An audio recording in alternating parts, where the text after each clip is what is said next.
할머니, 혹시 우리 아빠 아세요? 등 뒤에서 들려온 그 한마디에 15년 동안 멈춰있던 제 심장이 덜컥 내려앉는 것 같았습니다. 아들 기일을 맞아 찾아온 납골당. 그 정막을 깬 건 낡은 옷차림의 낯선 소녀였습니다. 꾀죄죄한 그 아이의 눈망울을 본 순간 저는 숨조차 쉴 수 없었습니다. 죽은 내 아들 선우의 눈매를 저 아이가 너무나도 빼닮아 있었기 때문입니다. 도대체 너는 누구냐? 어째서 죽은 내 아들 앞에서 나를 부르는 것이냐? 이바구 시작 전에 구독과 좋아요 부탁드리며 끝까지 함께 해주세요. 시간을 조금만 거슬러 올라가 보렵니다.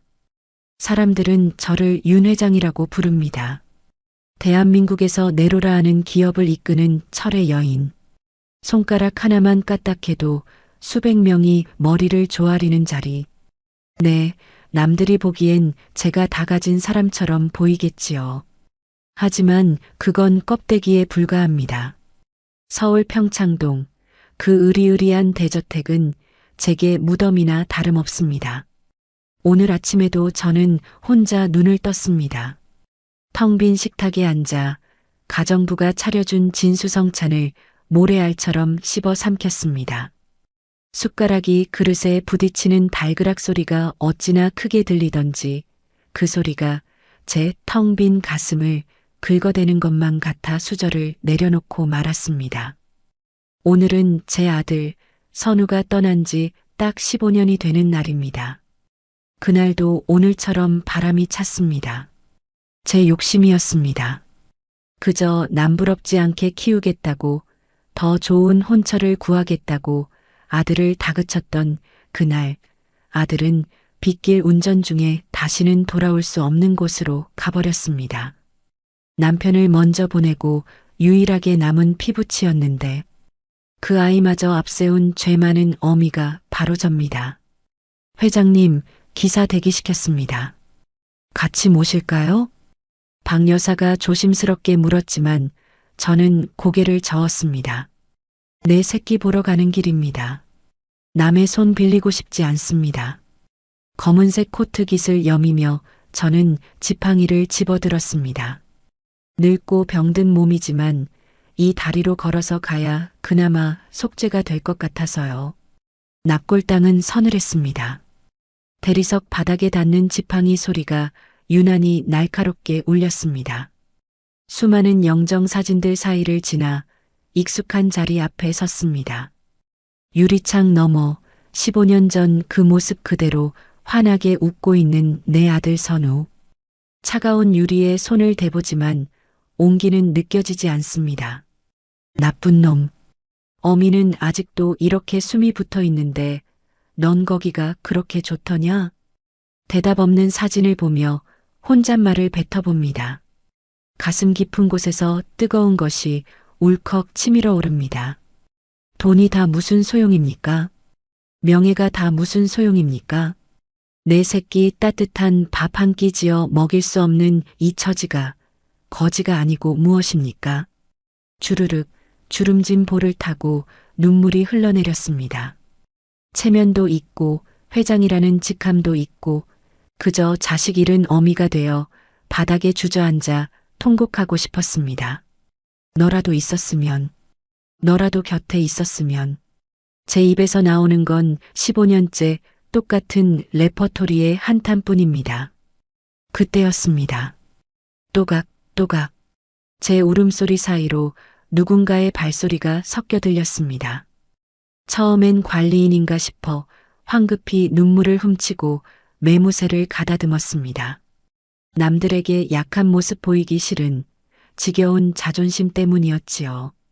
그런데 다가온 인기척은 어른의 것이 아니었습니다. 슬그머니 고개를 돌려보니 웬 여자아이 하나가 서 있었습니다. 한겨울인데도 얇디 얇은 점퍼 하나를 걸치고 운동화는 어디서 주워 신었는지 뒤축이 다 달아 있었습니다. 헝클어진 머리카락 사이로 보이는 얼굴은 찬바람에 텄는지 불구죽죽했습니다. 나이로 치면 14살이나 되었을까요? 길을 잃었나? 납골당에 아이 혼자 올 리는 없고 부모를 따라왔다 놓친 모양이라 생각했습니다. 평소 같았으면 비서에게 일러 돌려보냈을 테지만 오늘따라 그 아이의 초라한 행색이 마음에 걸렸습니다. 제 아들이 살아있었다면 저만 한 자식이 있었을지도 모른다는 부질없는 생각이 스쳤기 때문일 겁니다. 저는 짐짓 근엄한 목소리로 물으려 했습니다. 아가, 부모님은 어디 계시냐? 하지만 제 입이 떨어지기도 전에 아이가 먼저 입을 열었습니다. 할머니. 그 목소리가 어찌나 맑고 또랑또랑하던지 서늘한 납골당 공기가 파르르 떨리는 듯 했습니다.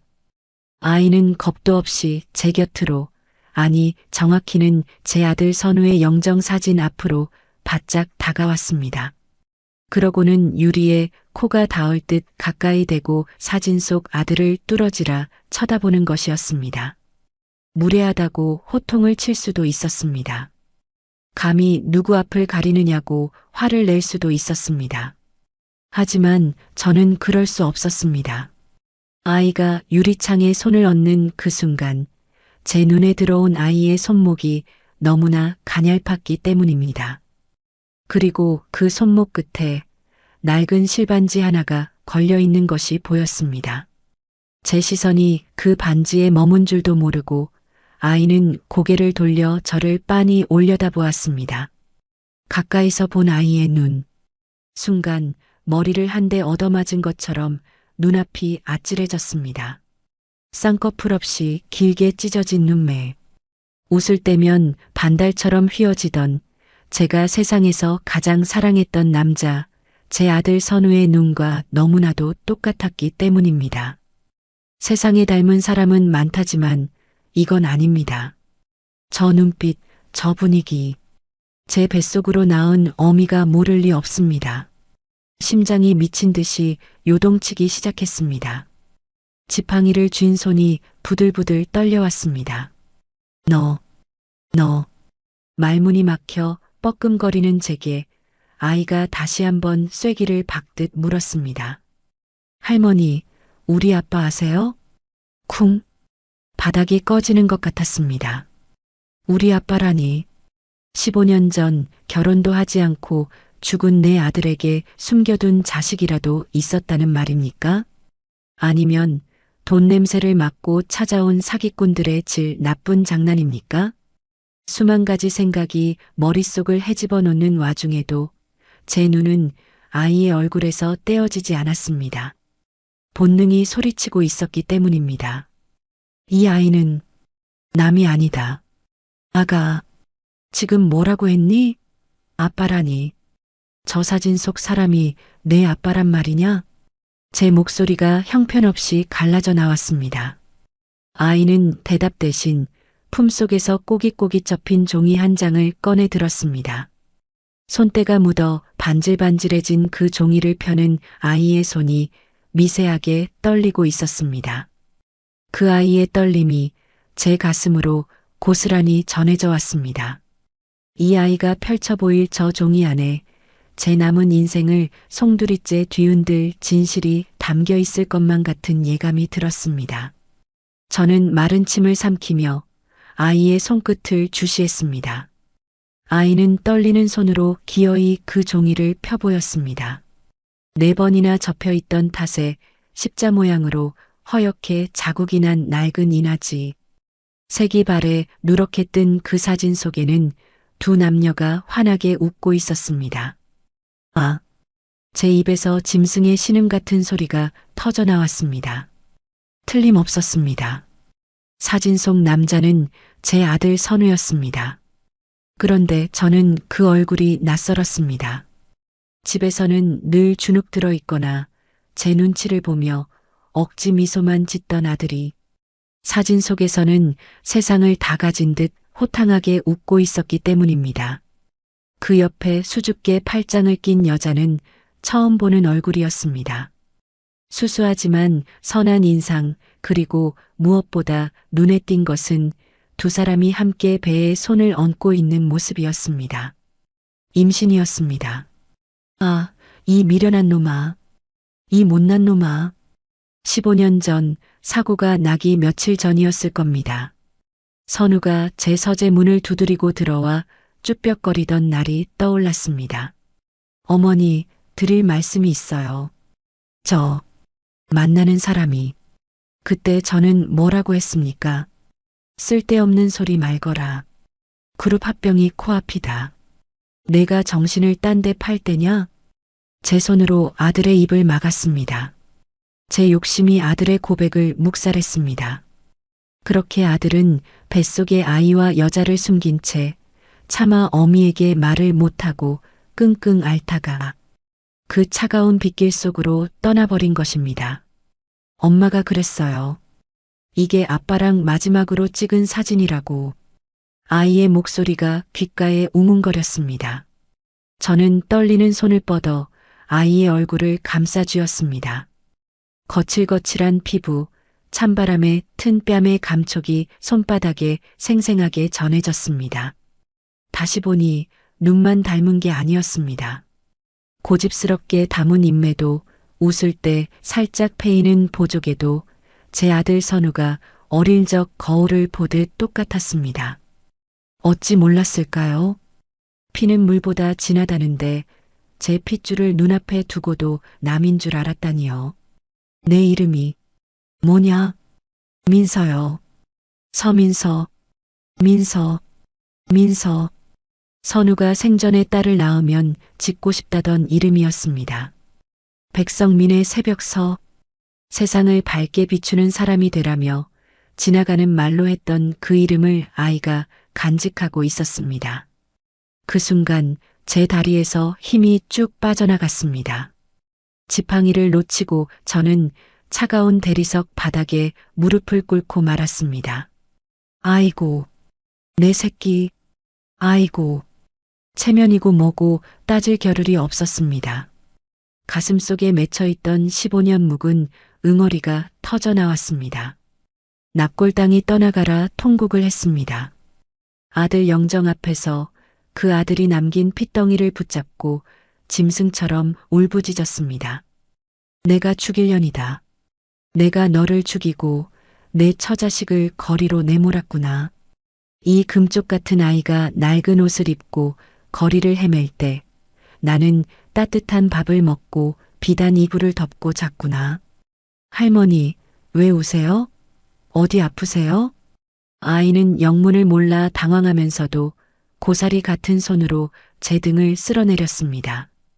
그 작은 손의 온기가 두꺼운 코트를 뚫고 등줄기로 퍼져나가는데 그게 또 그렇게 아플 수가 없었습니다. 저는 와락 아이를 껴안았습니다. 쉰내 나는 점퍼 냄새가 났지만 그조차도 아들의 살냄새 같아 놓을 수가 없었습니다. 아니다. 아파서 우는 게 아니야. 좋아서 그런다. 너무 미안해서 그런다. 한참을 그렇게 바닥에 주저앉아 있었습니다. 얼마나 지났을까 멀리서 저를 찾는 박 여사의 목소리가 들렸습니다. 회장님, 아니 회장님. 바닥에 앉아서 뭐 하시는 겁니까? 놀란 박 여사가 허둥지둥 달려왔습니다. 그녀의 시선이 제 품에 안긴 꾀재재한 아이에게 꽂혔습니다. 박 여사의 눈살이 찌푸려지는 게 보였습니다. 평소 같으면 잡상인 취급을 하며 쫓아냈겠지요. 하지만 저는 눈물을 닦으며 천천히 일어났습니다. 그리고 아이의 손을 꽉 잡았습니다. 이 손은 죽어도 놓지 않으리라 다짐하면서요. 박 여사, 차 대기시켜. 네, 예, 차는 입구에 있습니다만. 이 아이는 내 손녀다. 박 여사의 눈이 휘둥그레졌습니다. 입을 딱 벌리고 아무 말도 못하는 그녀를 향해 저는 다시 한번 또렷하게 말했습니다. 내 아들 선우가 남긴 내 유일한 핏줄이라고. 그러니 깍듯이 모셔. 제 섯을 퍼런 눈빛에 박 여사는 황급히 고개를 숙였습니다. 저는 민서의 어깨를 감싸 안고 납골당을 나섰습니다. 문을 나서자 찬바람이 훅 끼쳐왔지만 제 옆구리에 붙어 있는 아이의 체온 덕분에 춥지 않았습니다. 아니, 지난 15년 중 가장 따뜻한 겨울이었습니다. 검은색 세단 뒷좌석에 아이를 태웠습니다. 아이는 푹신한 가죽 시트가 어색한지 엉덩이를 들썩거리며 안절부절 못했습니다. 차창 밖으로 휙휙 지나가는 서울 풍경을 보며 아이가 조심스럽게 물었습니다. 할머니, 우리 어디 가요? 집에 간다. 내가 진짜 살아야 할 집. 아이는 눈을 동그랗게 떴지만 더 이상 묻지 않았습니다. 그저 제 손을 꼭 잡은 소나기에 힘을 줄 뿐이었습니다. 그 작은 믿음이 저를 더 아프게 했습니다. 차가 평창동 언덕을 올라 대저택의 육중한 철문 안으로 들어섰습니다. 잘 가꾸어진 정원, 으리으리한 대리석 기둥, 수십 개의 창문이 달린 3층 저택. 제게는 감옥 같았던 이 집이 오늘따라 다르게 보였습니다. 이제는 이 집을 지켜야 할 이유가 생겼으니까요. 현관문이 열리고 고용인들이 줄지어 서서 인사를 했습니다. 민서는 겁을 먹었는지 제 뒤로 쏙 숨었습니다. 회장님 다녀오셨습니까? 익숙한 목소리였습니다. 그런데 오늘따라 그 목소리가 뱀 혓바닥처럼 미끌거리고 소름 끼치게 들렸습니다.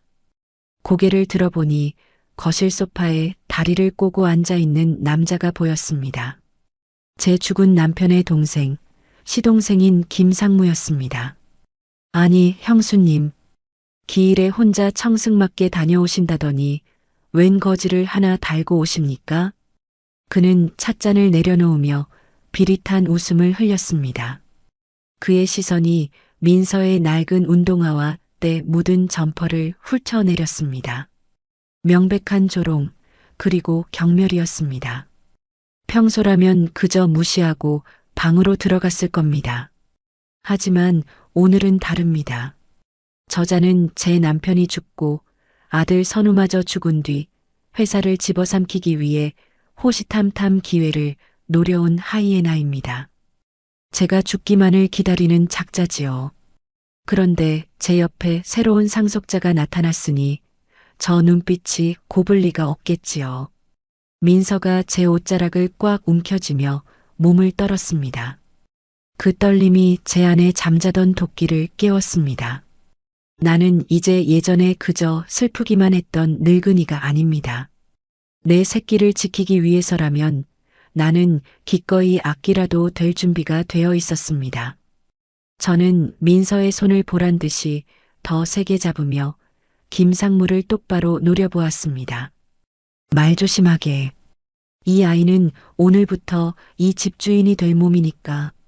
김상무의 얼굴에서 웃음기가 싹 가시는 걸 보며 저는 15년 만에 처음으로 살아있다는 희열을 느꼈습니다. 이 집주인이라뇨? 형수님, 더위를 드셨습니까? 아니면 노망이라도 나신 겁니까? 김상무가 찻잔을 바닥에 내동댕이 치며 소리쳤습니다. 쨍그랑 날카로운 파열음이 거실을 갈랐습니다. 파편 하나가 민서의 발치로 튀었습니다. 아이가 움찔하며 제 뒤로 더 깊숙이 파고들었습니다. 그 작은 몸뚱이가 사시나무 떨듯 떨리고 있었습니다. 저는 민서의 손을 더욱 꽉 쥐었습니다. 피가 통하지 않을 만큼 세게. 내 정신은 어느 때보다 맑네. 내 아들 선우의 핏줄을 내가 몰라볼 것 같은가. 핏줄이요? 하? 길바닥 거짓골을 한 애를 데려다가 핏줄 타령이라니요. 요즘 세상에 유전자 검사도 안 하고 그런 말씀을 하시다니 회장님답지 않으십니다. 김상무는 콧방귀를 뀌며 비아냥거렸습니다. 틀린 말은 아닙니다. 객관적인 증거는 낡은 사진 한 장뿐이니까요. 하지만 저는 압니다. 제 뱃속으로 낳은 자식의 눈을, 그 느낌을 어미가 모를 리 없습니다. 그리고 무엇보다 김상무 저 인간이 저렇게 펄펄 뛰는 꼴을 보니 더 확신이 듭니다. 제 직감이 두려운 겁니다. 유전자 검사? 아직. 100번이고 1000번이고 해주겠네. 하지만 그 결과가 나오면 자네는 각오해야 할 거야. 감히 내 손녀에게 거지 운운한 대가를 치러야 할 테니까. 제 섯을 펄은 일갈에 김상무의 입가가 움찔거렸습니다. 그때였습니다. 2층 계단에서 요란한 발소리와 함께 두 여자가 내려왔습니다. 김상무의 아내인 동서, 그리고 그들의 딸이자 제 조카인 지수였습니다. 이 집을 제 집처럼 드나들며 호시탐탐 제 자리를 노리는 불청객들이었지요. 어머, 형님, 이게 다 무슨 소란이에요? 오셨으면 말씀을 하시지. 동서는 호들갑을 떨며 내려오다 제 옆에 붙어 있는 민서를 보고 멈칫했습니다. 그녀의 눈이 민서의 머리부터 발끝까지를 훑어내리는데 제 1초도 걸리지 않았습니다. 스캔이 끝난 그녀의 입꼬리가 비릿하게 올라갔습니다. 어머나, 얘는 뭐예요? 어디서 식모아이라도 데려오셨어요? 꼴이 이게 뭐야, 냄새나게. 동서는 코를 막는 신용을 하며 부채질을 해댔습니다. 그 옆에 있던 지수도 거들었습니다. 큰어머니, 노블레스 오블리주도 좋지만 이런 애를 집안에 들이시면 곤란하죠. 병균이라도 옮으면 어떡해요? 기가 찼습니다.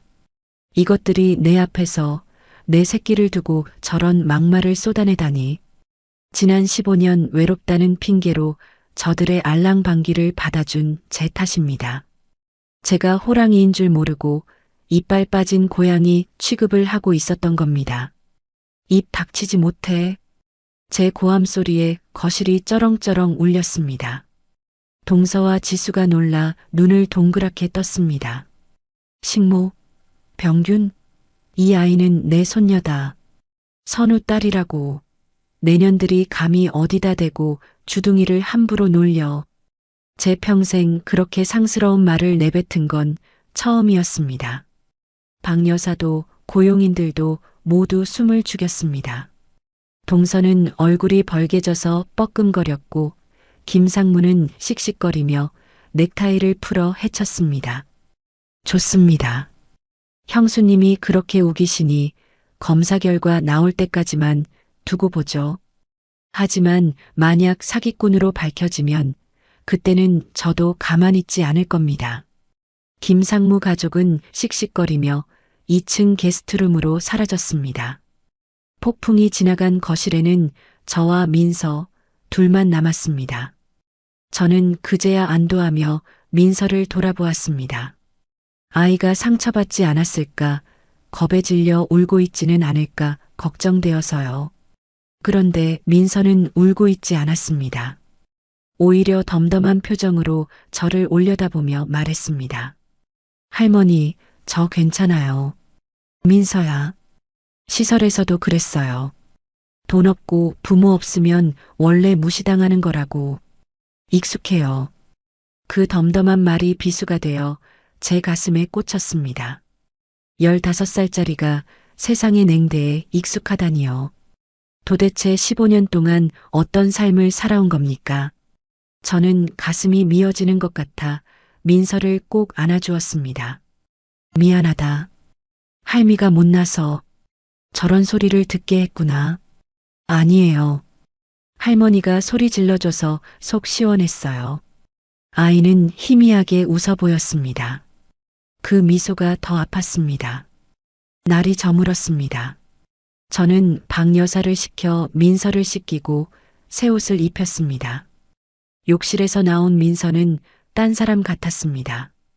꼬질꼬질한 때를 벗겨내니 뽀얀 피부와 맑은 눈망울이 더욱 빛났습니다. 영락없는 귀한 집 딸내미 모습이었습니다. 제 옷장에서 가장 부드러운 실크 잠옷을 꺼내 입혔습니다. 품이 커서 헐렁거렸지만 그 모습마저 사랑스러웠습니다. 저녁 식사 시간이 되었습니다. 일부러 김상무 가족을 불렀습니다. 피할 이유가 없었습니다. 당당하게 내 손녀임을 보여줘야 했으니까요.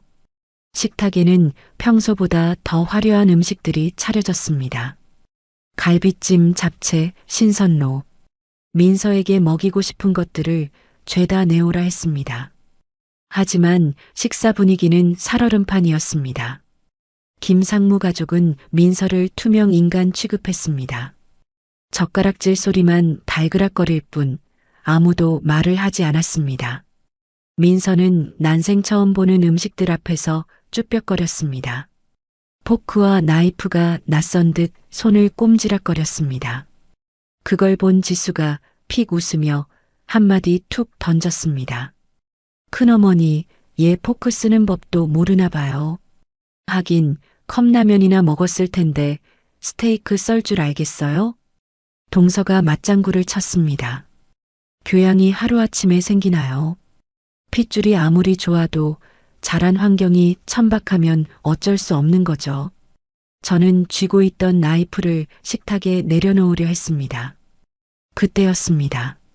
민서가 조용히 포크를 내려놓고 입을 열었습니다. 네, 저 스테이크 처음 봐요. 쓰는 법도 잘 몰라요. 또랑또랑한 목소리였습니다. 모두의 시선이 민서에게 쏠렸습니다. 그런데요, 엄마가 그랬어요. 밥 먹을 때는 걔도 안 건드린다고. 아무리 비싼 음식을 먹고 교양 있는 척해도 밥상머리에서 남 흉보는 게 제일 천박한 거라고요. 정적이 흘렀습니다. 동서의 얼굴이 불그락푸르락해졌습니다. 지수는 입을 떡 벌리고 할 말을 잃었습니다. 김상무조차 헛기침을 하며 물을 들이켰습니다. 통쾌했습니다. 속이 뻥 뚫리는 것 같았습니다. 저 조그만 입에서 어찌 저런 야무진 말이 나왔을까요? 겉모습은 15년 고생을 했지만 그 속에는 제 아비의 강단과 어미의 올바른 심성을 그대로 물려받은 것이었습니다. 그래, 민서 말이 100번 옳다. 밥상머리 교육을 다시 받아야 할 사람들은 너희들이로구나. 저는 웃음을 참으며 민서의 접시에 고기 한 점을 올려주었습니다. 김상무 가족은 밥맛이 떨어졌다며 숟가락을 놓고 일어섰습니다. 쫓기듯 나가는 그들의 뒷모습을 보며 민서가 저를 보고 씩 웃었습니다. 그 눈웃음. 아, 선우가 장난칠 때 짓던 그 표정이었습니다.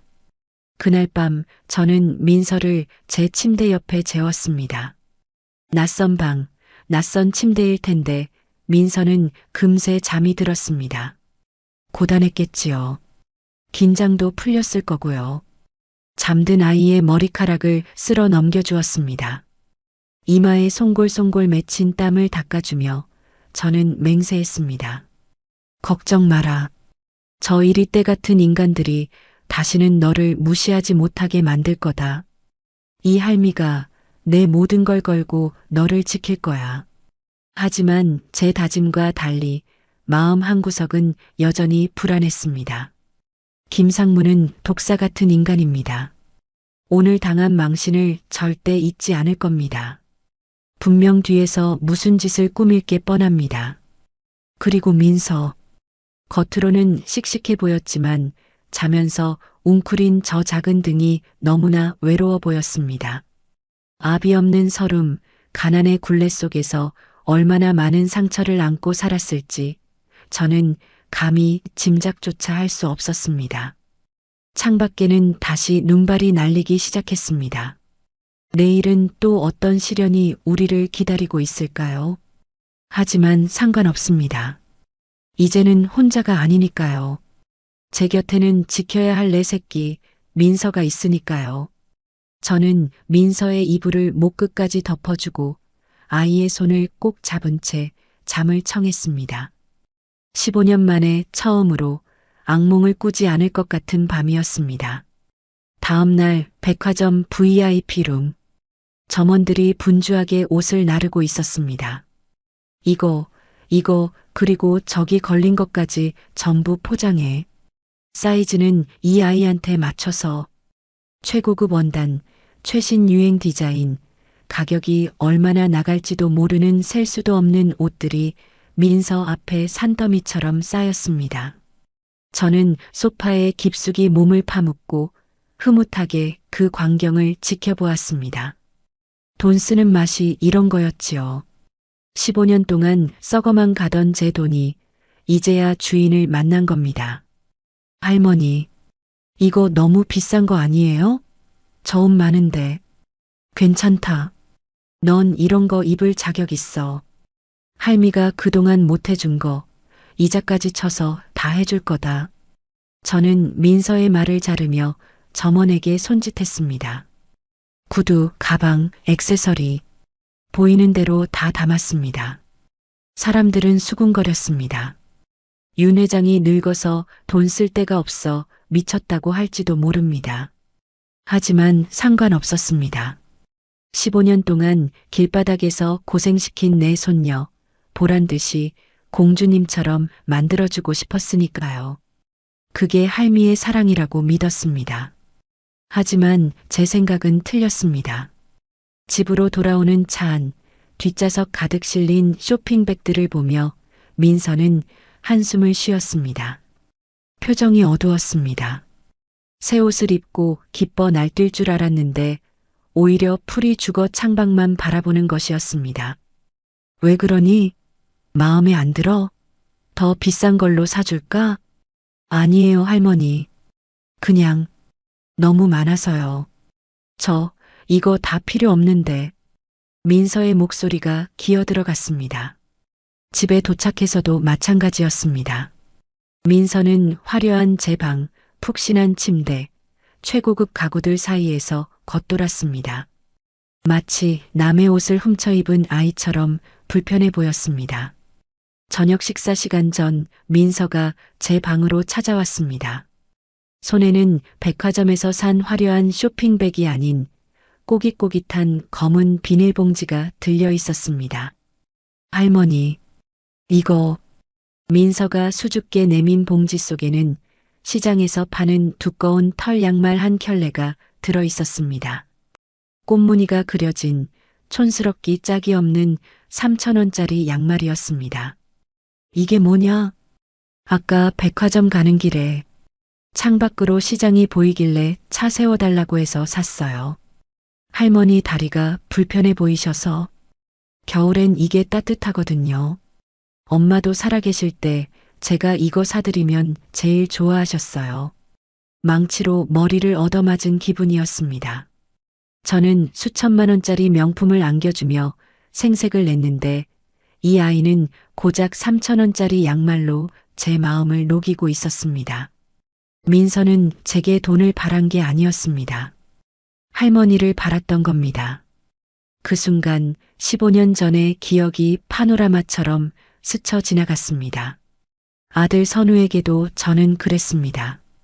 엄마, 나 이번 생일에는 그냥 가족끼리 밥 먹고 싶어. 무슨 소리냐? 호텔 예약해놨다. 내 친구들, 거래처 사람들 다 불렀어. 넌 내 아들이야. 그 정도 격식은 차려야지. 아들의 소박한 바람을 저는 매번 묵살했습니다. 비싼 시계, 좋은 차, 화려한 파티. 제가 주는 것이 최고라고 믿으며 강요했습니다. 정작 아들이 원했던 건 따뜻한 밥상머리에서 나누는 다정한 눈맞춤이었는데 말이죠. 아, 내가 또 똑같은 짓을 하고 있었구나. 가슴이 미어질 듯 아파왔습니다. 15년이나 지나서야 늙은 어미는 깨달았습니다. 사랑은 돈으로 바르는 게 아니라 마음으로 보듬는 것이라는 걸요. 저는 떨리는 손으로 민서가 준 양말을 받아들었습니다. 까슬까슬한 촉감이 손끝에 닿았습니다. 그 어떤 명품 실크보다 부드럽게 느껴졌습니다. 고맙다. 고맙다, 민서야. 내 평생 받은 선물 중에 제일 값진 거다. 제 눈에서 픽 눈물이 돌았습니다. 민서가 환하게 웃었습니다. 백화점에서 그 많은 선물을 받을 때도 보여주지 않았던 진짜 웃음이었습니다. 박 여사, 오늘 저녁은 내가 한다. 네, 회장님께서요? 하지만 잔말 말고 비켜. 내 새끼 먹일 밥이야. 저는 앞치마를 둘렀습니다. 15년 동안 부엌 근처에도 가지 않았던 제가 쌀을 씻고 국을 끓였습니다. 서툰 칼질에 손을 벨 뻔하고 간을 맞추느라 몇 번이나 국물을 떠먹어야 했습니다. 하지만 마음만은 벅차올랐습니다. 따닥따닥 도마 소리가 넓은 주방을 채웠습니다. 보글보글 된장찌개 끓는 냄새가 집안 가득 퍼졌습니다. 그 구수한 냄새가 차갑게 얼어붙어 있던 저택의 공기를 녹이는 것 같았습니다. 1시간 뒤 식탁에는 소박한 밥상이 차려졌습니다. 된장찌개, 계란말이, 김치, 그리고 갓 지은 하얀 쌀밥.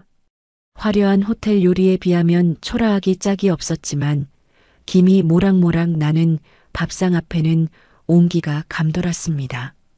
와, 할머니가 직접 하신 거예요? 그래, 맛은 없을지 모른다만 많이 먹어라. 민서는 숟가락을 들고 국물을 한 입 떠먹었습니다. 그리고는 눈을 동그랗게 뜨더니 말없이 밥을 푹푹 퍼먹기 시작했습니다. 볼이 미어 터지도록 밥을 밀어넣는 아이의 눈가가 촉촉해졌습니다. 맛있어요. 엄마가 해주던 맛 같아요. 그 한마디에 저도 울컥했습니다.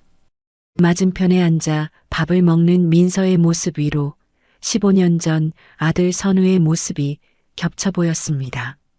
엄마가 해준 밥이 제일 맛있어. 그렇게 말하며 웃던 아들을 제가 왜 그렇게 외롭게 보냈을까요? 왜 따뜻한 밥 한 끼 더 해주지 못했을까요? 많이 먹어라. 모자르면 더 줄 테니. 체하지 말고 꼭꼭 씹어 먹어. 저는 생선 가시를 발라 민서의 밥숟가락 위에 얹어 주었습니다. 그 단순한 행동 하나가 백화점 쇼핑보다 더 큰 기쁨이라는 걸 왜 이제야 알았을까요? 식사를 마치고 민서와 나란히 소파에 앉아 과일을 깎았습니다. 텔레비전 소리, 과일 깎는 소리, 민서가 제잘거리는 소리. 정막 강산 같았던 대저택에 사람 사는 소리가 채워졌습니다. 하지만 이 평화가 얼마나 갈까요? 아까 김상무가 남기고 간 말이 가시처럼 마음에 걸렸습니다. 검사 결과 나올 때까지만 두고 보죠. 그는 분명 가만히 있지 않을 겁니다. 제 아들의 핏줄임을 증명해야 하지만 동시에 민서를 그들의 공격으로부터 지켜내야 합니다. 민서가 잠든 후 저는 서재로 들어갔습니다. 그리고 금고 깊숙한 곳에 보관해 두었던 서류 봉투 하나를 꺼냈습니다. 제 유언장이었습니다. 이제 수정해야 할 때가 왔습니다. 모든 재산을 사회에 환원하겠다던 내용을 내 손녀 서민서에게 상속한다는 내용으로 바꿔야 합니다. 그런데 펜을 든 손이 멈칫했습니다. 만약에 김상무 말대로 유전자 검사에서 문제가 생긴다면? 아닙니다. 그럴 리 없습니다. 제 직감이 틀릴 리 없습니다. 하지만 김상무는 없는 사실도 만들어내는 인간입니다. 민서의 머리카락 하나라도 훔쳐가서 조작할 위인이지요. 불안감이 엄습했습니다. 저는 서재 불을 끄지 못한 채 밤새 뒤척였습니다. 내일은 날이 밝는 대로 변호사를 불러야겠습니다. 그리고 민서와 함께 병원에 가서 확실한 증거를 만들어야겠지요. 어둠 속에서 민서가 선물한 털 양말을 만지작거렸습니다. 까슬한 촉감이 제게 용기를 주었습니다. 그래, 선우야. 내 딸은 내가 지킨다. 저 하이에나들이 물어뜯지 못하게 이 어미가 튼튼한 울타리가 되어줄게. 창밖에는 매서운 바람이 불고 있었습니다. 하지만 제 방안은 그리고 제 마음속은 그 어느 때보다 따뜻했습니다. 아침부터 집안 분위기가 심상치 않았습니다. 평소라면 코빼기도 안 비치던 김상무가 이른 아침부터 거실 소파를 차지하고 앉아 누군가와 은밀하게 통화를 하고 있었습니다. 그래, 확실해? 빚쟁이들이 들끓었다고? 좋아. 그 여자 과거가 아주 화려했구만. 제가 계단을 내려오자 그는 황급히 전화를 끊으며 징그러운 웃음을 지어 보였습니다. 화려한 과거라니. 불길한 단어가 귓가에 맴돌았습니다. 직감이 경고음을 울렸습니다. 저 인간이 민서의 뒤를 캐고 있구나. 형수님, 안녕히 주무셨습니까? 얼굴이 아주 좋아지셨네요. 역시 집에 젊은 피가 들어오니 활기가 돕니다. 비꼬는 말투였습니다. 저는 대꾸할 가치도 없다는 듯 그를 지나쳐 식탁으로 향했습니다. 민서는 이미 밥을 먹고 학교 갈 준비를 하고 있었습니다. 어제 제가 사준 옷 대신 교복을 단정하게 입은 모습이 퍽 대견스러웠습니다. 사실 학교 문제도 골치였습니다. 전학수속을 밟아야 하는데 서류상 아버지가 없으니 복잡한 게 한두 가지가 아니었지요. 하지만 제 힘으로 안 되는 게 어디 있겠습니까? 이사장에게 전화 한 통이면 끝날 일입니다. 민서야, 다녀오마. 할머니 말씀 잘 듣고. 네, 다녀오세요. 민서는 씩씩하게 인사하고 대문을 나섰습니다. 그 뒷모습을 보며 흐뭇해하던 찰나 김상무가 제 옆으로 슬그머니 다가와 귓속말을 흘렸습니다.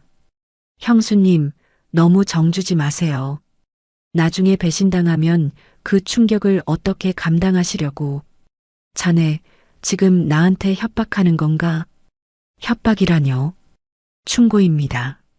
제가 알아본 바로는 저 아이 엄마, 그러니까 형수님이 며느리라고 철석같이 믿는 그 여자 빚이 아주 많더군요.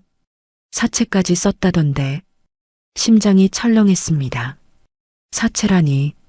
가난한 줄은 알았지만 그 정도일 줄은 몰랐습니다. 김상무는 제 표정이 흔들리는 것을 놓치지 않고 쐐기를 박았습니다. 생각해 보세요. 빚더미에 앉은 여자가 낳은 딸이 왜 하필 지금 나타났을까요? 15년이나 조용하다가 갑자기 냄새가 나지 않습니까? 돈 냄새 말입니다. 그의 말은 독처럼 퍼져나갔습니다. 아니라고 믿고 싶었습니다. 민서의 그 맑은 눈망울을 믿고 싶었습니다. 하지만 의심이라는 놈은 한번 싹 트면 걷잡을 수 없이 자라나는 법이지요. 만약 민서가 정말 돈 때문에 접근한 거라면, 만약 누군가가 시켜서 연기를 하는 거라면, 머릿속이 복잡해졌습니다.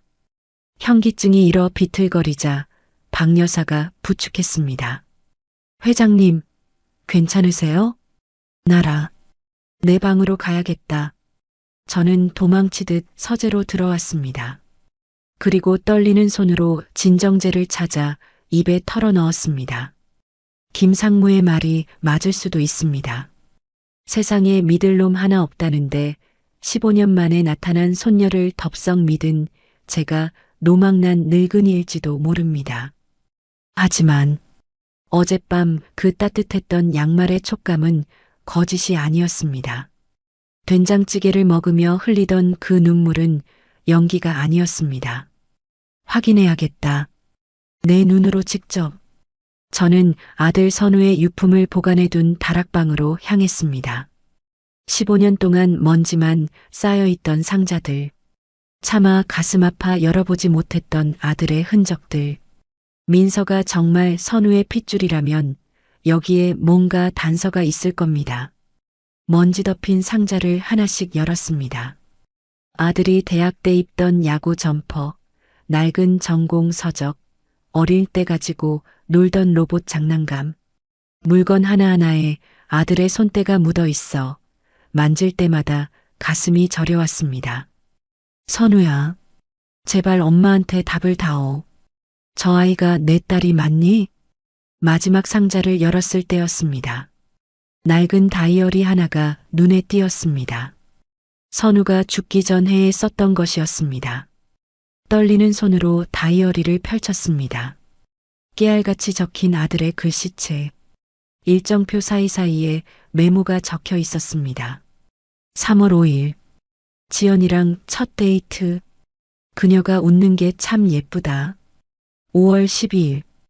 어머니께 말씀드려야 하는데 용기가 나지 않는다. 8월 20일. 임신이다. 아빠가 된다니. 믿기지 않는다. 지연이는 걱정하지만 난 행복하다. 눈물이 툭 다이어리 위로 떨어졌습니다. 지연이. 민서 엄마 이름이 지연이었구나. 아들은 행복해하고 있었습니다. 제가 그토록 반대할까봐 전전긍긍하면서도 한 여자와 뱃속의 아이를 사랑하고 있었습니다. 제 의심이 부끄러워졌습니다. 김상무의 이간질에 노란한 제가 한심스러웠습니다. 그런데 다이어리 맨 뒷장에 낯선 편지 봉투 하나가 끼워져 있었습니다. 풀로 붙여져 뜯지 않은 새 봉투. 겉에는 사랑하는 어머니께라고 적혀 있었습니다. 붙이지 못한 편지였습니다. 사고가 나기 직전 저에게 주려고 썼던 것이 분명했습니다. 심장이 미친 듯이 뛰었습니다. 조심스럽게 봉투를 뜯었습니다. 15년의 시간을 넘어 아들의 목소리가 들려오는 것 같았습니다. 어머니, 이 편지를 보실 때쯤이면 제가 용기를 냈겠지요. 저에게 사랑하는 사람이 생겼습니다. 그리고 지켜야 할 생명도 생겼습니다. 어머니가 실망하실 거 알아요. 부잣집 딸도 아니고 내세울 것 없는 여자지만 저한테는 세상 누구보다 소중한 사람입니다. 제발 허락해 주세요. 저 이 여자랑 우리 아이랑 행복하게 살고 싶어요. 그리고 어머니, 드릴 말씀이 하나 더 있어요. 작은 아버지, 김상무님 말이에요. 편지를 읽어 내려가던 제 눈이 커졌습니다. 손이 부들부들 떨리기 시작했습니다. 작은 아버지가 회사 자금을 횡령하고 있다는 걸 알게 됐습니다. 제가 이 사실을 알고 있다는 걸 눈치채시고는 저를 협박하고 계세요. 제 여자친구와 아이를 해치겠다고요.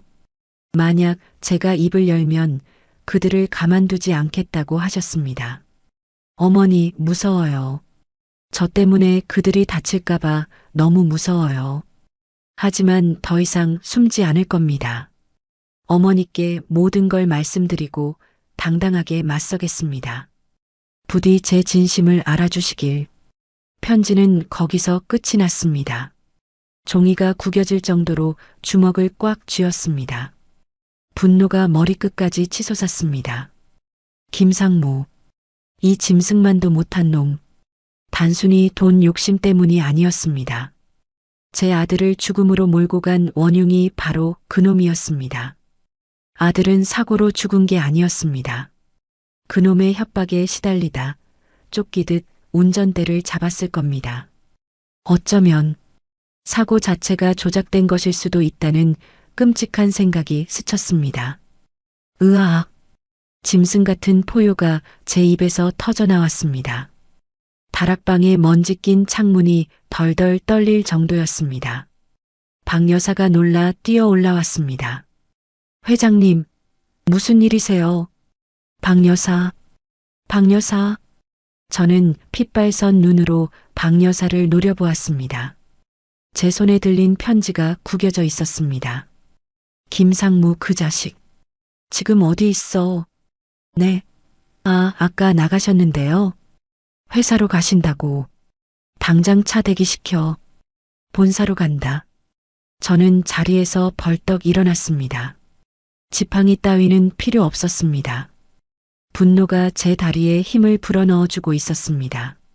이제야 모든 퍼즐이 맞춰졌습니다. 왜 김상무가 민서를 그토록 경계했는지, 왜 사기꾼으로 몰아가려 했는지, 민서가 살아있다는 건 자신의 죄가 드러날 수 있는 증거가 살아있다는 뜻이었으니까요. 기다려라. 내 아들을 죽이고 내 손녀를 핍박한 죄. 내 손으로 직접 단죄해주마. 저는 편지를 품속 깊이 찔러 넣었습니다. 이것은 단순한 편지가 아닙니다. 제 아들의 유언이자 악마를 처단할 칼이었습니다. 거울 속에 비친 제 얼굴은 더 이상 힘없는 할머니가 아니었습니다. 새끼를 잃고 복수심에 불타는 어미 호랑이의 모습이었습니다. 대저택의 계단을 내려가는 제 발걸음 소리가 마치 전쟁터로 나가는 장수의 북소리처럼 쿵쿵 울려 퍼졌습니다. 밖에는 천둥이 치고 있었습니다. 하늘도 제 분노를 아는지 시커먼 먹구름이 몰려오고 있었습니다. 선우야, 보고 있니? 엄마가 간다. 내 억울함, 그리고 우리 민서. 엄마가 다 해결할게. 저는 굳게 닫힌 현관문을 활짝 열어젖혔습니다. 비바람이 얼굴을 때렸지만 제 가슴속 불길은 꺼지지 않았습니다. 오히려 더 거세게 타오를 뿐이었습니다. 본사로 밟아. 김상무 그놈 멱살이라도 잡아야겠으니. 비가 억수같이 쏟아지는 차창 밖을 보며 제가 으르렁거렸습니다. 박 여사는 겁에 질린 채 제 눈치만 살피고 기사는 엑셀을 밟았습니다. 제 손에 들린 아들의 편지가 구겨질 대로 구겨져 있었습니다. 당장이라도 사장실 문을 박차고 들어가 그 위선적인 가면을 벗겨낼 작정이었습니다. 그때였습니다. 조수석에 앉은 박 여사의 핸드폰이 요란하게 울렸습니다. 네, 평창동입니다. 네, 학교요? 박 여사의 목소리가 뒤집어졌습니다. 백미러로 본 그녀의 얼굴이 하얗게 질려 있었습니다. 뭐라고요? 깡패들이요? 깡패. 그 단어에 제 심장이 덜컥 내려앉았습니다. 김상무 이놈이 회사에 있는 게 아니었구나. 내 뒤통수를 치고 가장 약한 고리를 먼저 끊으려 든 것이구나. 회장님, 큰일 났습니다. 지금 민서 아가씨 학교에 빚쟁이들이 들이닥쳤답니다. 수업 중인 교실까지 들어가서 난동을 부리고 있다고. 피가 거꾸로 솟는다는 게 이런 느낌일까요? 눈앞이 번쩍했습니다. 차 돌려. 네. 당장 차 돌리라고. 학교로 간다. 지금 당장. 제 고함에 기사가 급하게 핸들을 꺾었습니다. 끼잉 마이너스 빗길에 타이어 미끄러지는 소리가 날카롭게 울렸습니다. 본사고 나발이고 중요하지 않았습니다. 지금 내 새끼가 그 어린 것이 늑대 소굴에 혼자 남겨져 있습니다. 밟아. 신호 무시해도 좋으니 무조건 빨리만 가. 내 손녀 털끝 하나라도 다치면 너희들 다 해고야. 차는 빗길을 뚫고 미친 듯이 질주했습니다. 창밖의 풍경이 휙휙 지나가는 동안 제 입술은 바짝바짝 타들어갔습니다. 민서야, 조금만 기다려라. 할미가 간다. 무서워하지 마라, 제발. 학교 정문에 도착하자마자 차가 멈추기도 전에 문을 열 뻔했습니다. 운동장을 가로지르는 동안 박 여사가 우산을 씌워주려 했지만 저는 우산을 내쳤습니다. 비 좀 맞는 게 대수입니까? 복도 끝에서부터 웅성거리는 소리와 아이들의 비명소리가 들려왔습니다. 서민서, 돈 내놓으라고. 교실 안에서 들려오는 굵직한 남자의 고함 소리. 저는 지팡이를 고쳐주었습니다. 호흡을 가다듬을 새도 없었습니다. 경호원들에게 눈짓을 보냈습니다. 쓸어버려라는 무언의 신호였습니다. 우르르 쾅. 천둥 소리보다 더 크게 제가 교실 뒷문을 발로 걷어찼습니다. 내 손녀한테 손끝 하나라도 대면 그 손목을 잘라버릴 줄 알아라. 모두의 고개가 문 쪽으로 돌아갔습니다. 제가 서 있었습니다. 비에 젖은 코트 자락을 휘날리며 지팡이를 짚고 당당하게 교실 문턱을 넘었습니다. 뒤에는 박 여사와 건장한 경호원들이 병풍처럼 서 있었습니다. 아, 할머니. 민서가 울먹이며 저를 불렀습니다. 그 처연한 눈빛에 가슴이 찢어지는 것 같았습니다.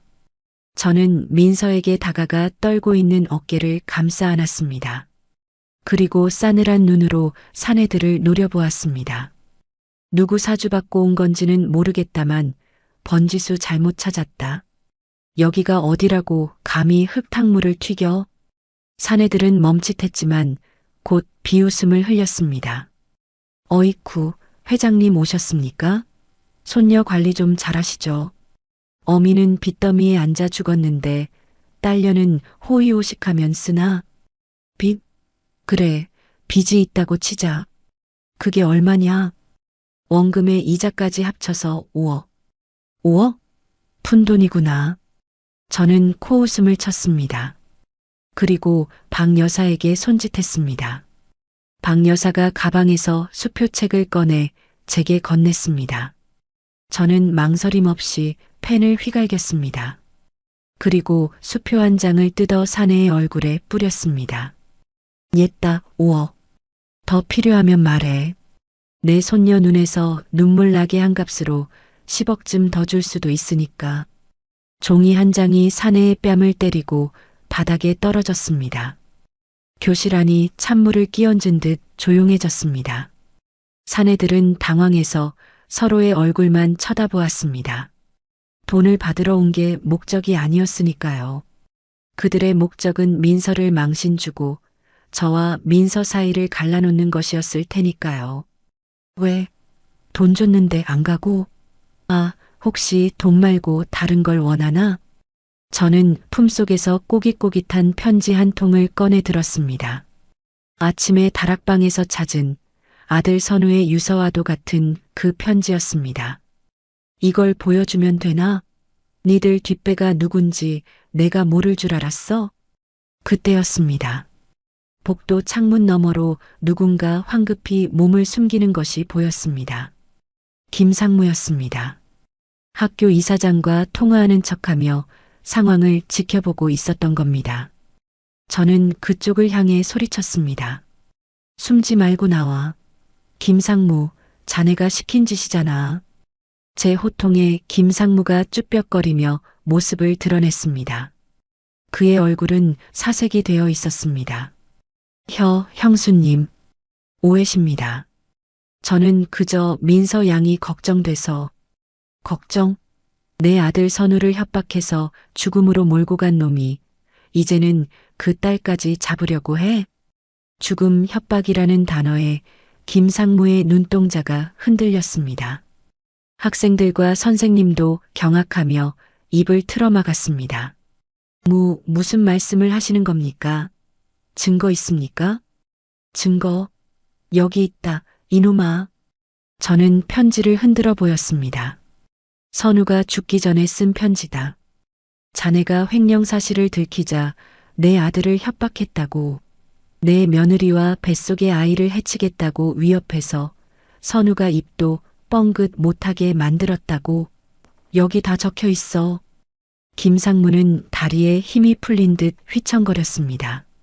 사내들도 상황이 불리하게 돌아가는 걸 눈치채고 슬금슬금 뒷걸음질 쳤습니다. 하지만 어림없습니다. 제 신호에 맞춰 경호원들이 사내들을 제압했습니다. 순식간에 교실은 아수라장이 되었습니다. 저는 민서를 품에 더 꽉 안았습니다. 민서는 제 품에서 엉엉 소리내어 울음을 터뜨렸습니다. 15년 동안 참아왔던 서름, 아빠를 잃은 슬픔, 그리고 억울함이 한꺼번에 터져 나온 것이겠지요. 울지 마라, 민서야. 할미가 다 해결했다. 이제 아무도 너 못 건드려.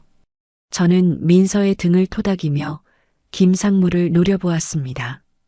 박 여사, 경찰 불러. 그리고 변호인단 소집해. 업무상 횡령, 협박, 그리고 살인 교사 혐의까지. 내가 걸 수 있는 건 모조리 다 걸어서 저놈 콩밥 먹일 거야. 형수님, 제발 한 번만 봐주세요. 제가 잘못했습니다. 김상무가 무릎을 꿇고 빌었습니다. 꼴사납게 바짓가랑이를 붙잡고 늘어졌습니다. 하지만 제 마음은 이미 싸늘하게 식어 있었습니다. 용서? 그건 사람이 할 수 있는 겁니다. 제 아들을 죽이고 손녀까지 짓밟으려 한 짐승에게 베풀 자비 따위는 없습니다. 내 아들 살려내면 용서해주지. 못하겠으면 썩 꺼져. 제 일갈에 경호원들이 김상무를 끌어냈습니다. 형수님, 형수님. 그의 비명소리가 복도 끝으로 멀어져 갔습니다. 교실 안에는 다시 정적이 흘렀습니다. 하지만 아까와는 다른 공기였습니다. 아이들의 눈빛이 달라져 있었습니다. 경멸과 조롱이 아닌 동경과 놀라움이 담긴 눈빛들. 그제야 긴장이 풀린 저는 다리가 후들거렸습니다. 하지만 민서가 저를 꽉 붙잡아 주었습니다. 할머니, 괜찮으세요? 그럼 괜찮고 말고. 우리 민서 지키는 일인데 이 할미가 천하장사가 안 되고 백이겠냐? 우리는 서로를 마주보고 웃었습니다. 눈물 범벅이 된 얼굴들이었지만 그 어느 때보다 환한 미소였습니다. 학교를 나오는 길, 비는 그쳐 있었습니다. 구름 사이로 햇살이 한 줄기 비추고 있었습니다. 마치 하늘에 있는 선우가 우리를 보고 웃어주는 것 같았습니다. 저는 하늘을 올려다보며 속으로 말했습니다. 맞지, 선우야? 엄마가 해냈다. 이제 우리 민서 꽃길만 걷게 해줄게. 집으로 돌아오는 차 안에서 민서는 제 어깨에 기대 잠이 들었습니다. 그 평온한 얼굴을 보며 생각했습니다. 이제 진짜 시작이라고. 악연을 끊어냈으니 이제는 행복한 인연을 만들어갈 차례라고요. 오늘 저녁에는 뭘 해먹일까? 민서가 좋아하는 계란말이를 또 해줘야겠습니다. 이번에는 파도 송송 썰어 넣고 당근도 다져 넣어서 예쁘게 말아줘야겠습니다. 차창 밖으로 지나가는 풍경이 아름다워 보였습니다. 15년 만에 처음으로 세상이 살만해 보였습니다. 민서의 손을 잡은 제 손에 따뜻한 온기가 감돌았습니다. 이것이 행복이겠지요. 돈으로 살 수 없는 진짜 행복 말입니다. 세상은 발칵 뒤집혔습니다. 다음 날 모든 신문 일면과 뉴스 헤드라인은 제 아들 선우의 죽음과 김상무의 악행에 대한 기사로 도배되었습니다. 15년 만에 밝혀진 재벌 3세의 죽음, 진실은 숙부의 협박, 윤 회장, 숨겨진 손녀 찾아, 그룹 후계 구도 격변, 김상무는 경찰서 유치장에 갇혔고 회사에서는 긴급 이사회가 소집되었습니다. 언론은 벌떼처럼 대저택 앞으로 몰려들었지만 저는 커튼을 굳게 닫고 밖을 내다보지 않았습니다. 이제 남은 건 집안의 쓰레기들을 치우는 일이었습니다. 김상무의 아내와 딸, 동서와 조카 지수는 게스트룸에 틀어박혀 나오지 않고 있었습니다. 제가 보낸 사람들이 짐을 싸서 내놓으라고 해도 막무가내로 버티고 있었지요. 기가 찼습니다. 남편이 아버지가 그런 끔찍한 짓을 저질렀는데도 부끄러운 줄도 모르고 아직 이 집에 기생할 생각이란 말인가. 저는 민서의 손을 잡고 게스트룸 문을 열었습니다. 방 안은 난장판이었습니다. 동서는 침대에 드러누워 억울해서 못 나간다고 울부짖고 있었고 지수는 명품 가방들을 챙기느라 정신이 없었습니다. 형님, 어떻게 저희한테 이러실 수 있어요? 남편이 구속됐는데 집에서 나가라니요. 갈 데도 없단 말이에요. 갈 데가 왜 없어? 자네 친정 있잖아. 아니면 그동안 내 돈으로 사모은 부동산도 많을 텐데. 제 싸늘한 대꾸에 동서가 벌떡 일어났습니다. 이게 다 저애 때문이야. 저 여우 같은 게 들어와서 집안을 풍비박산으로 만들었어. 그녀가 손가락질한 곳은 제 뒤에 서 있는 민서였습니다. 저는 민서 앞을 가로막았습니다. 2번 다시 내 새끼가 저런 손가락질을 당하게 할 수는 없었습니다. 아직도 정신을 못 차렸구나. 내 남편은 내 아들을 죽음으로 몰고 간 살인자다. 그런데도 내 입에서 그런 소리가 나와? 넌 그 죄의 공범이야. 그동안 김상무가 회사에서 빼돌린 돈으로 온몸을 치장하고 다녔으니 모를 리가 없지. 증거 있어요? 저는 몰랐어요. 정말이에요. 곧 검찰에서 부를 테니 가서 말하게. 나는 더 이상 자네와 상종하고 싶지 않으니 10분 주지. 10분 안에 이 집에서 나가지 않으면 경호원들을 시켜서 내 사지를 들고 내쫓을 줄 알아. 제 눈빛에서 진심을 읽었는지 동서는 더 이상 아무 말도 못하고 입술만 파르르 떨었습니다. 그때 짐을 싸던 지수가 고개를 들었습니다. 얼굴은 눈물 범벅이었지만 그 눈빛은 엄마와 달랐습니다.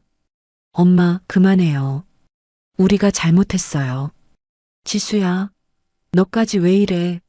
아빠가 그런 짓을 한 건 맞잖아요. 큰어머니 말씀이 다 맞아요. 우리 벌 받아야 해요. 지수는 들고 있던 명품 가방을 바닥에 내려놓았습니다. 그리고 제게 다가와 고개를 깊이 숙였습니다.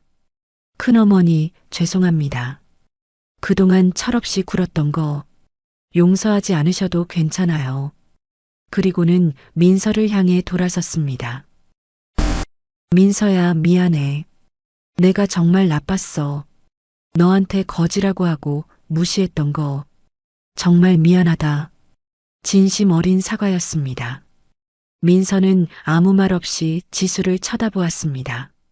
그 눈에는 미움 대신 연민이 담겨 있었습니다. 지수는 엄마의 손을 끌고 방을 나섰습니다.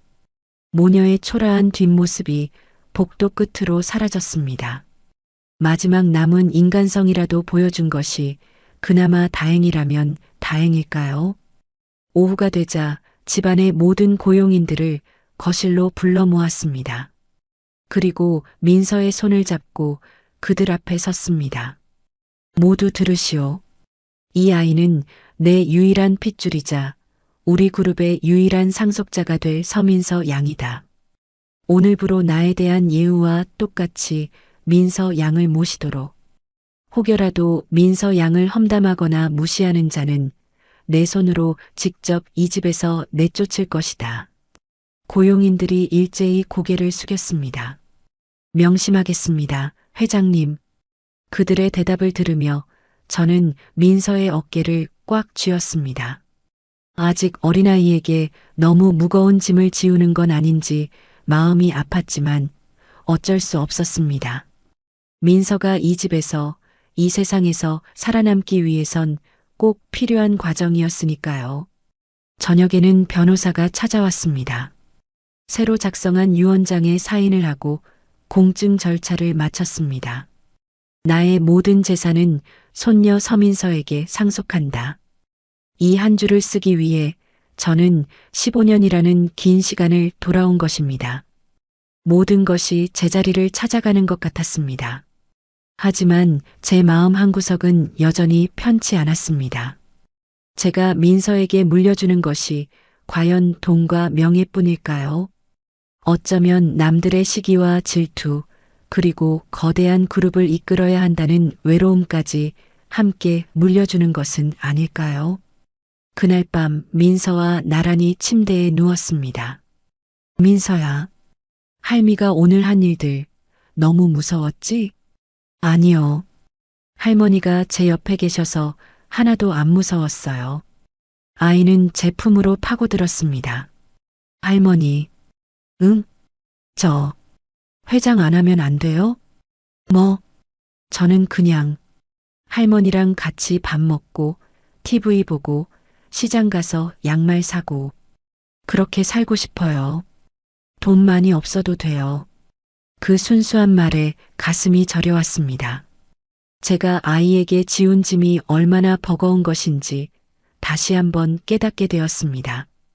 저는 민서의 머리를 쓰다듬으며 말했습니다. 그래, 그렇게 살자. 할미가 우리 민서 평생 지켜줄게. 내가 하고 싶은 거 하면서 살 수 있게 이 할미가 튼튼한 방패막이가 되어줄게. 약속한다. 아이는 제 품에서 새근새근 잠이 들었습니다. 저는 잠든 아이의 얼굴을 보며 조용히 다짐했습니다. 앞으로 민서를 가르칠 것이 많을 겁니다. 세상 물정도, 사람 보는 법도, 그리고 돈을 쓰는 법도, 지키는 법도 가르쳐야겠지요. 하지만 가장 먼저 가르쳐야 할 것은 돈보다 소중한 것이 있다는 사실일 겁니다. 15년 전 제가 아들에게 가르쳐 주지 못했던 것, 바로 사랑이라는 것을요. 창밖을 보니 어느새 구름이 걷히고 휘영청 밝은 달이 떠 있었습니다. 달빛이 민서의 잠든 얼굴 위로 쏟아져 내렸습니다. 꼭 하늘에 있는 선우가 보내는 축복 같았습니다. 선우야, 이제 걱정 마라. 우리 민서는 이 어미가 잘 키워낼게. 아주 잘. 저는 민서를 껴안고 눈을 감았습니다. 15년간의 지독한 불면이 끝나는 밤이었습니다. 이제 저와 민서에게는 행복할 일만 남았으니까요. 봄이 왔습니다. 늘 회색빛이던 제 평창동 저택에도 개나리가 노랗게 피었습니다. 지난 15년 동안 꽃이 피는지 지는지도 모르고 살았던 제가 이제야 저 꽃들이 눈에 들어오네요. 아마 제 마음속에도 봄이 왔기 때문이겠지요. 박 여사는 요즘 저를 보며 회장님 얼굴에서 광이 난다며 주책을 떱니다. 그 깐깐하던 김 기사도 휘파람을 불며 세차를 하고요. 이 거대한 저택을 짓누르던 무거운 공기가 민서라는 아이 하나 덕분에 솜사탕처럼 가볍고 달콤하게 바뀌었습니다. 할머니, 빨리 오세요.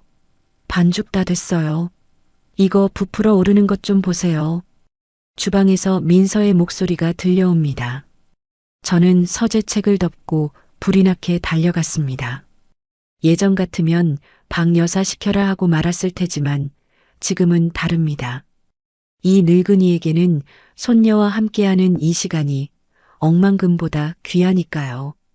간다가, 아이고, 우리 민서가 벌써 반죽을 다 했어? 그럼요. 제가 누구 손녀인데요. 할머니, 오늘은 제가 호떡 만들어 드릴게요. 엄마한테 배운 비법이 있거든요. 주방은 이미 전쟁터였습니다. 식탁 위엔 밀가루가 눈처럼 흩뿌려져 있고 민서의 코끝에도 하얀 가루가 묻어 있었습니다. 저는 손을 뻗어 그 하얀 가루를 닦아주었습니다. 따뜻하고 보드라운 볼에 감촉. 볼이 통통하게 올랐습니다. 처음 봤을 때 뼈만 앙상하던 그 아이는 온데간데 없고 이제는 제법 티가 나는 귀한 집 아가씨가 되었습니다. 잘 먹이고 잘 입히고 마음 편하게 해주니 아이가 저렇게 꽃처럼 피어납니다. 그 모습을 보는 것만으로도 배가 부르다는 옛말 하나 틀린 거 없더군요. 비법이 뭐냐? 설탕을 많이 넣는 거? 에이, 아니죠. 반죽할 때 맛있어져라, 맛있어져라 주문을 외우는 거예요. 엄마가 그랬어요. 음식은 손맛이 아니라 마음맛이라고. 마음맛이라. 가슴이 뭉클해졌습니다. 지글지글 기름 두른 팬 위에서 호떡 굽는 냄새가 고소하게 퍼졌습니다. 우리는 식탁에 마주 앉아 각 구운 호떡을 호호 불어가며 먹었습니다. 꿀이 쭉 흘러나와 입천장이 데일 뻔했지만 그래도 웃음이 났습니다. 5성급 호텔 셰프가 만든 디저트보다 민서가 고사리 손으로 구워준 이 호떡이 100배는 더 달았습니다. 뜨거워라. 조심해서 먹어라, 민서야. 할머니도요. 아참, 할머니. 저 이번에 학교에서 상 받았어요. 상? 무슨 상? 글짓기 상이요. 주제가 가족이었는데 제가 쓴 게 최우수상이래요. 민서는 가방에서 상장을 꺼내 자랑스럽게 보여주었습니다. 금박이 박힌 상장이 반짝였습니다. 저는 상장을 받아들고 한참을 들여다보았습니다. 가족. 15년 전 제가 산산조각 냈던 그 단어를 민서가 다시 이어 붙여준 겁니다. 상장 밑에 민서가 쓴 글이 짧게 적혀 있었습니다. 나에게는 2명의 아버지가 있습니다. 나를 낳아주신 아버지, 그리고 아버지처럼 나를 지켜주시는 할머니. 비바람이 불어도 나를 감싸주는 큰 나무 같은 세상에서 가장 든든한 우리 할머니를 사랑합니다. 눈앞이 흐려져 글씨가 번져 보였습니다. 고작 호떡 하나 구워주고 밥 한 끼 해주는 게 다인데 이 아이는 저를 아버지처럼 큰 나무처럼 여겨주고 있었습니다. 제가 준 것보다 아이가 제게 주는 사랑이 훨씬 더 크고 깊었습니다. 눈물을 보이기 싫어 얼른 호떡을 한 입 베어 물었습니다. 민서야, 헤헤, 감동받으셨죠? 저 나중에 커서 작가 될 거예요. 그래서 할머니랑 아빠 이야기 책으로 쓸 거예요. 그래, 작가 좋지. 우리 민서는 글을 잘 쓰니까 훌륭한 작가가 될 거야. 할미가 1호 독자가 되어주마. 그리고 내가 쓰는 그 책의 결말은 무조건 해피엔딩이 되도록 이 할미가 만들어줄게. 우리는 새끼손가락을 걸고 도장을 찍었습니다. 오후에는 민서와 함께 납골당에 다녀왔습니다. 처음 민서를 만났던 그곳. 그때는 춥고 서러운 장소였지만 오늘은 따뜻한 햇살이 유리창을 뚫고 들어와 비추고 있었습니다. 유리창 너머 아들 선우의 영정사진 옆에는 새로운 유골함이 하나 더 놓여 있었습니다. 하얗고 고운 백자 유골함. 그 앞에는 김지연이라는 이름패가 선명했습니다. 민서의 엄마이자 제가 15년 전 그토록 모질게 반대했던 아이. 지연이었습니다. 일주일 전이었을 겁니다. 저는 비서실장을 시켜 지연이의 유골을 수소문했습니다.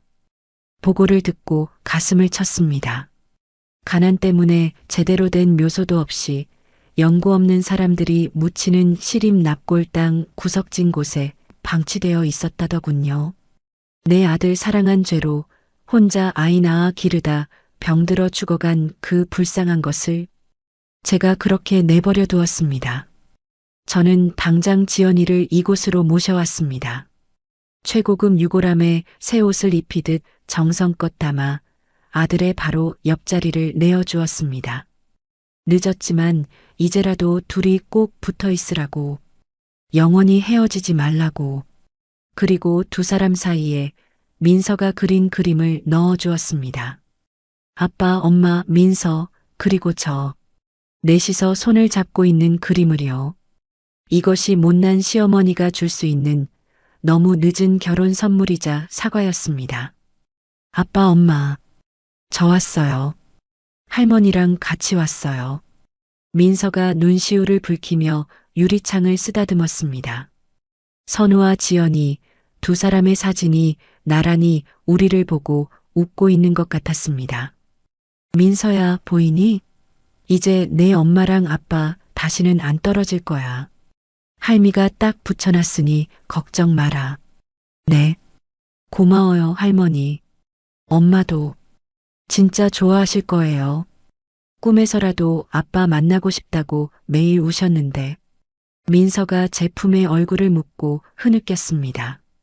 그 작은 어깨의 떨림이 제 가슴을 파고들었습니다. 저는 민서의 등을 토닥이며 마음속으로 며느리에게 말을 건넸습니다.